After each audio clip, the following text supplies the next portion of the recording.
In my previous video, I mentioned Ethan and Xana, and I wanted to talk about the questions that have come up regarding Ethan and Xana and the PCA. And the first one has to do with the belief that Ethan's parents requested a second autopsy. Now, this is a rumor that's been going around for a while. I've done pretty extensive, kind of exhaustive research, and I can't find anything that supports this statement. But when I went back to the PCA and reread the section that mentions the autopsy report, I think I understand where this confusion is coming from. And I'm going to read this section for you here now. Also in the room was a male later identified as Ethan Chapman, hereafter Chapman. Chapman was also deceased with wounds later determined. Autopsy report provided by Spokane, and then redacted. Spokane County Medical Examiner, redacted, I'm assuming the name, dated December 15th, 2022.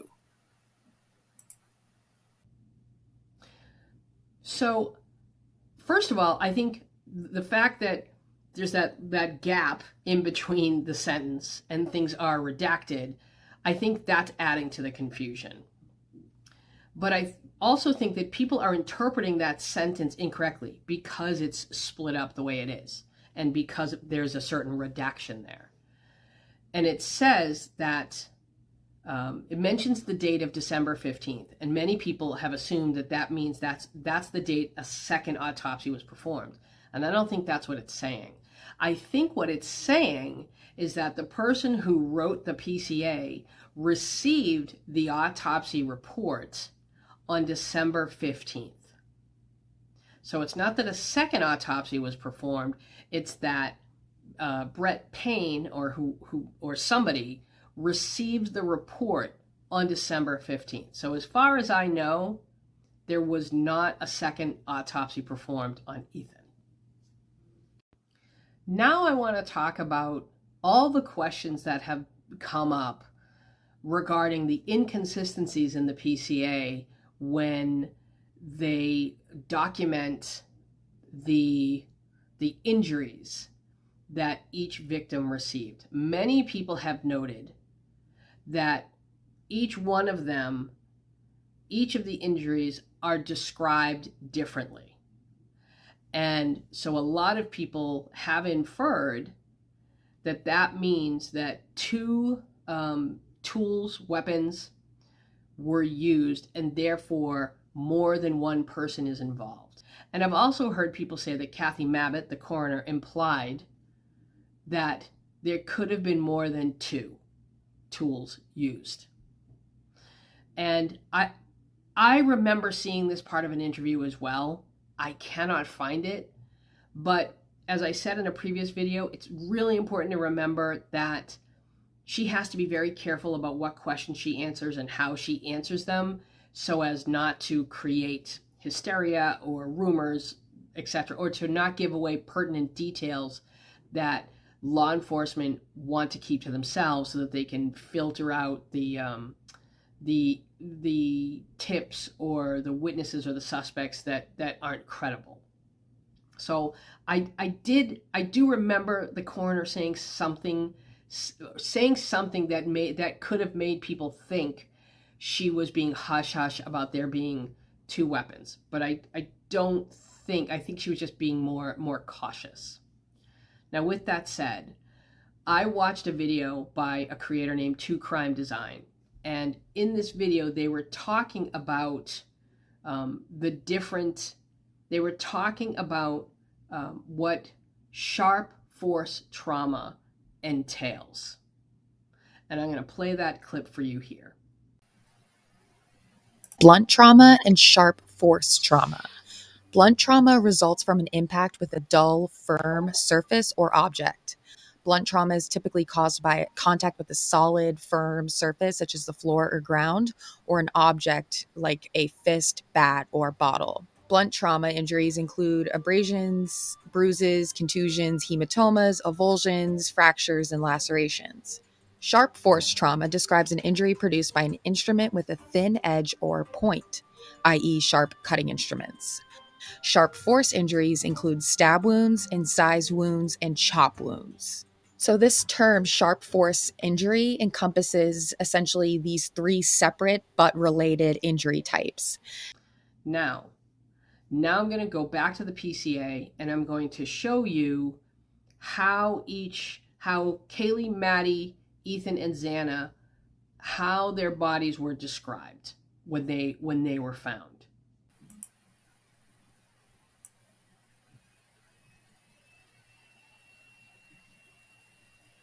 So if I'm interpreting what this video is saying correctly, sharp force trauma means any cut that is created or caused by something with a sharp edge. What I also learned from this video is that sharp force can mean 3 different types of cuts.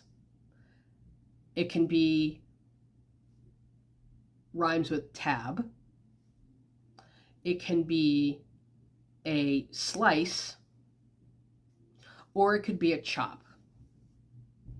Now, with that information in mind, if you go back and read the PCA, Kaylee and Maddie are described as only having a tab.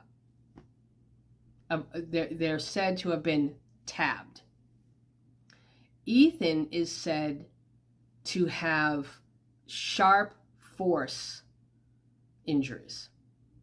And it's said that Xana's cuts came from an edged tool.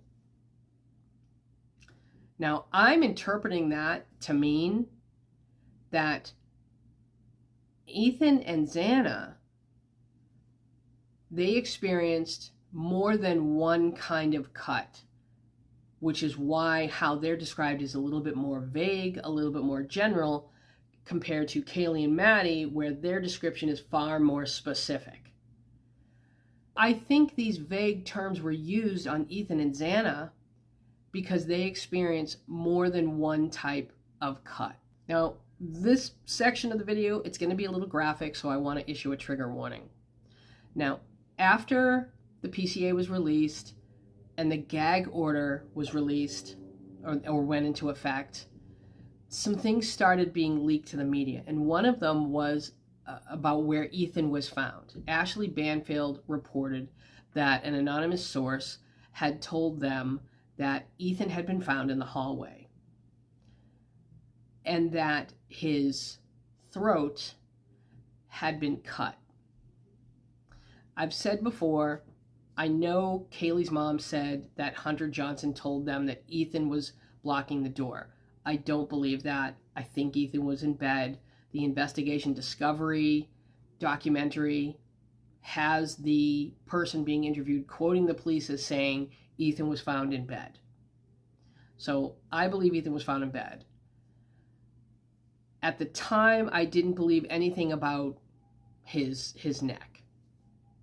But now that I'm having a better understanding of the terminology used in the PCA, I think it is possible that one or both of their throats were cut.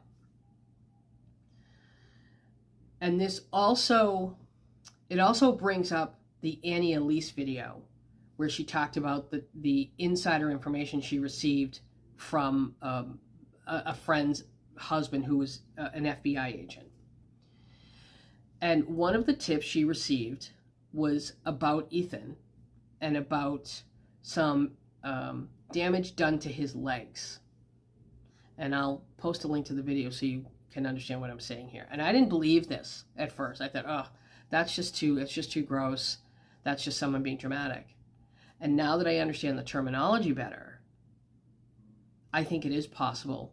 I don't think it was, they said he was cut to the ankle. I don't think that's the case. I think his ankles, the Achilles tendons, they were probably sliced. So as far as these Annie Elise tips go, there's been a lot of accuracy. One of the tips she received was that a sheath was found under one of the victims, that there was blood on it, or that there was DNA on it, and that they were able to identify the suspect. And there were a few other things about Kaylee, or potentially Kaylee, and how she was found. And this one thing about Ethan now, unfortunately, I think might be true. So the reason why they're described differently in the PCA, I think it's because Ethan and Xana incurred different wounds than Kaylee and Maddie. I want to hear from you. Do you think Ethan was found in the doorway? And do you think it's possible that he did experience these cuts? I'm trying to be careful about what words I use. So let me know what you think about all of this in the comments.